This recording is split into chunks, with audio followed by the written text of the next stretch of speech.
जंगलમાં રહજે આમ आदिवासी जंगल रखवाला रे।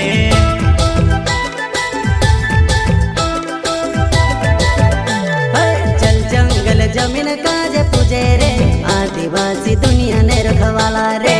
बाप देव खतरी काजे पूजे रे आदिवासी सबसे निराला रे।